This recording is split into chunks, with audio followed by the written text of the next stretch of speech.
Morning everybody, or afternoon or evening, or whenever you guys are actually watching this video. Welcome to HQ. Quick little video today. I wanted to talk about fiction versus non-fiction. Because if you aren't doing fiction at the moment with your Kindle books, then you are missing out on an absolute ton of income. Now, when I first started on Kindle, I was probably like the vast majority of people out there looking to make some money, and I started doing non-fiction Kindle books, because that is what all of the teachings out there, all of the books, all of the courses were promoting: how to write non-fiction titles. And I did, the same as probably a lot of you, the traditional cookbooks. There's a very famous book that I share with my students that I wrote about broccoli. Fantastic content. To this date, it's probably made all of £19 on Kindle. The problem with non-fiction books is that they are pretty hard to promote. Okay. The other problem is that fiction massively knocks the balls off it when it comes to the sales on Amazon. If you go to Amazon.com right now and literally go through the top 100 best-selling titles, go from 1 down to 100, okay, and knock off, just mark down, is it fiction or non-fiction? Whenever I do this exercise, literally only between 6 and 12% of those titles in the top 100 bestsellers are non-fiction. So why on earth are so many people who are looking to make money from Kindle focusing on the non-fiction market? It's literally only worth a very small amount. Fiction is where it's at.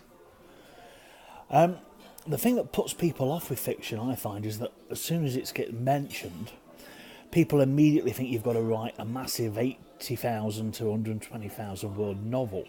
And that just isn't true. There is a growing trend right here, right now, towards short little fiction books. So much so that Amazon have actually set up what they call short read charts, which are literally based on the length of the book, how long it would take people to read. And I think they go from something stupid like a 15-minute read all the way up to 3 hours, I think, okay, in sort of half-hour chunks. And they base that on sort of the page length of the books. But big name authors are getting in on this, John Grisham has released short reads. Alison Weir, who's an historical fiction writer, she's doing a series on Henry VIII's wives, and in between each one she does a little short read which kind of either links the two wives together, as it were. Okay, and there are loads of big mainstream published authors doing these short reads. And literally all of the books that myself and Jen release, they are only between 10,000 and 30,000 words in length, and the vast majority of them are between the 10,000 and 20,000 word mark. And they don't take very long to write whatsoever. Or, of course, you can get them outsourced as well.